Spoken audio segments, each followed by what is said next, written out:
तो यहां समझिएगा, प्रकृति का प्रभाव शरीर पर पड़ता है, परंतु यदि हम और चाहें तो हम और आप अपने मन को प्रकृति के प्रभाव से बचा सकते हैं।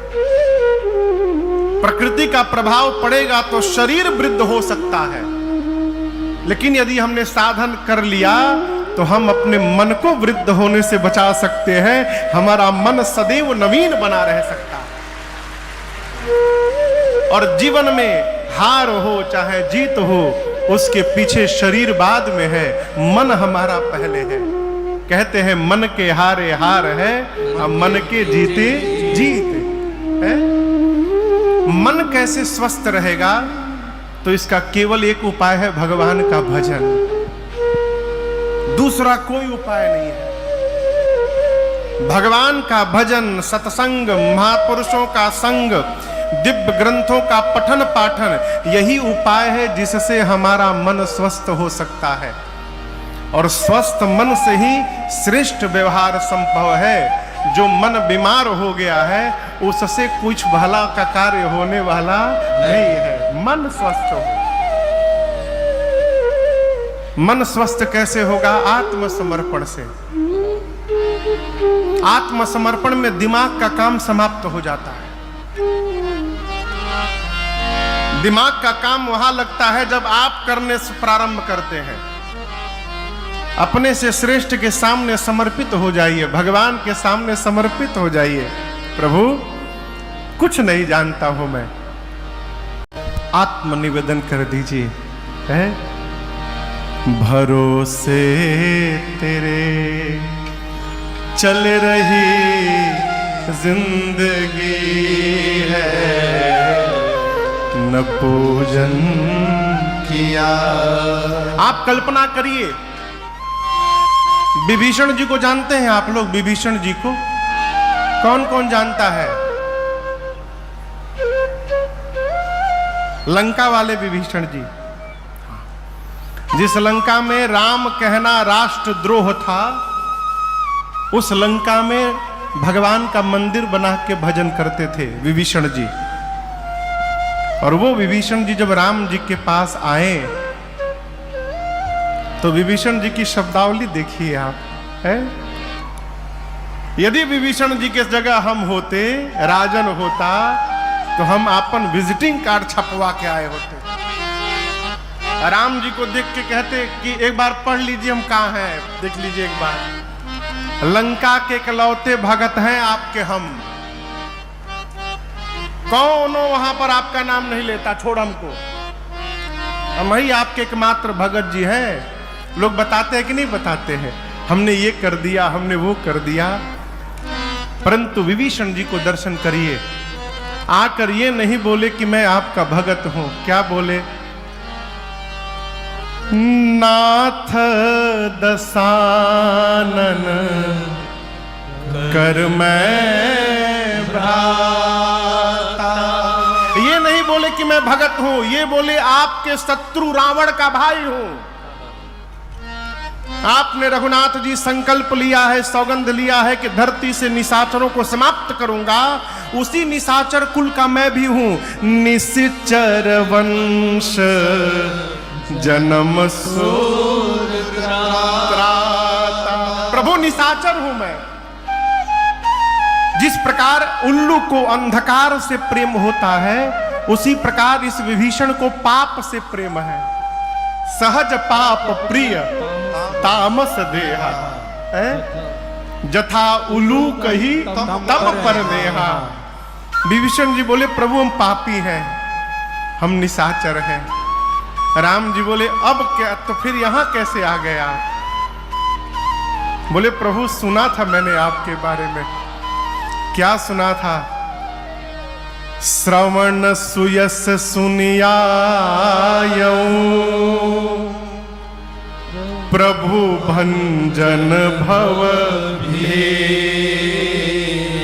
त्राहि त्राहि आरत हरण, शरण सुखद रघु। मैंने आपके बारे में अपने कानों से सुना था। श्रवण सुयस सुनी आयऊं, क्या सुना? प्रभु भंजन भवभीर, आप भवभीर को भंज देने वाले हैं, यही सुना था। राम जी पूछे किसने सुना दिया आपको? विभीषण जी कह रहे प्रभु का बताई हम। अरे सुन ले रनी हराउर हम नौवाए मालिक। आके देखियो लेहनी आज कितना दयालु बा सुभौआए मालिक। राम जी पूछे कौन किसने सुना दिया? बगल में हनुमान जी खड़े थे।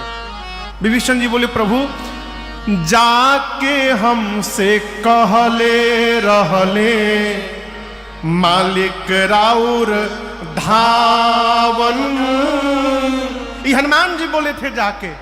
राम जी पूछे का बोले थे? अरे रौरे नौआ जपी के कितना पतित भइले पावन। उदाहरण भी दिए थे क्या? अरे कागदेव कहा गईले एगो कौआए मालिक। कितना दयालु सुभौआए मालिक। ये आत्मनिवेदन है। भगवान के सामने समर्पित हो जाना ये हमारे मन को निर्मल बना देता है। और याद रखिएगा आत्मनिवेदन करने के भाव आते के साथ ही मन निर्मल होगा, क्योंकि बिना मन निर्मल हुए भगवत शरणागति होने वाली ही नहीं है। राम जी कहते हैं निर्मल मन जन सो मोहि पावा, यानी जिसका मन निर्मल है वो मुझे पाया हुआ है। भगवान खाती कहीं जाए कि नहीं खे, भगवान मिले मिलाए हैं, दिखाई क्यों नहीं पड़ रहे महाराज? मनवे नहीं खे निर्मल भइल तो कैसे दिखाई दी? मन पर कचरा जमा करके बैठे हैं, कैसे भगवान दिखाई पड़ेंगे? मन निर्मल करिए। मन निर्मल हो गया तो जीवन में सदैव नवीनता बनी रहेगी। भगवान शंकर उस बरगद के वृक्ष को देखे गदगद हो गए, तुरंत गए और निज कर डासी नागरिपु छाला बैठे सहज ही शंभु कृपा।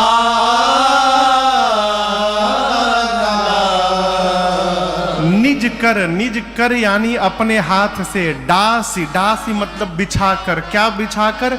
नाग रिपु छाला। नाग कहते हैं हाथी को, रिपु यानी शत्रु। हाथी का शत्रु कौन? बाघ। बाघ के छाल को यानी बाघंबर को अपने हाथों से बिछाकर और बाबा उस बरगद के वृक्ष के नीचे बैठे। अब यहां पर एक प्रश्न है, क्या आसन बिछाने के लिए कोई गण नहीं थे वहां पर? गण तो होंगे ना बाबा के, गणों को बिछाना चाहिए। इसके कई भाव महापुरुषों ने दिए। मैं आपसे एक दो बात निवेदन करूं। पहली बात, भगवान शंकर यहां पर जगत को संदेश देना चाहते हैं कि जो साधना के पथ पर आगे बढ़ना चाहता है उसको सबसे पहले आत्मनिर्भर होने का प्रयास करना चाहिए। हमारे किसी व्यवहार के लिए यदि हम दूसरे पर निर्भर हैं तो हम कभी भी अपने लक्ष्य को प्राप्त नहीं कर पाएंगे। अब केहू आसन बिछाई तो हम बैठे, आसन बिछाने वाला पकौड़ी खाने चला गया। भारत का अंतिम मुगल शासक कौन था? बहादुर शाह जफर द्वितीय। उसका नाम था बहादुर शाह जफर द्वितीय। अंग्रेजों ने धावा बोला उसके महल पर, उसको बंदी बना लिया। कैसे बंदी बनाया मालूम है? जब अंग्रेजों ने हमला किया तो उस समय वो सिंहासन पर बैठा था, उसके जितने सिपाही कर्मचारी सब भाग गए, वो नहीं भागा। कहीं नहीं भागा? जूता पहनाने वाला कोई नहीं था उसके पास। अब अपने हाथ से कभी जूता पहना नहीं है, हमेशा सेवक जूता पहनाए हैं, और जूता पहनाने वाला सेवक अपन जूता पहन के भाग लिया। राजा बैठे कि केहू जूता पहनाओ तो हम भागे, उसी में बंदी बन गए। जीवन में जितना हो सके आत्मनिर्भर रहिए। हम अपने व्यवहार के लिए दूसरे पर आश्रित न रहे। छोटे छोटे बच्चे हैं घर में, उनको बचपन से एक काम सिखाइए, सवेरे जब सोकर उठे तो सबसे पहला काम करे, जिस चादर को ओढ़ के सोए थे उस चादर को अपने हाथ से चपेटना का स्वभाव बने पहले। जो अपने रात को सोए हुए बिस्तर को नहीं ठीक कर सकता, वो जीवन को क्या खाक ठीक करेगा?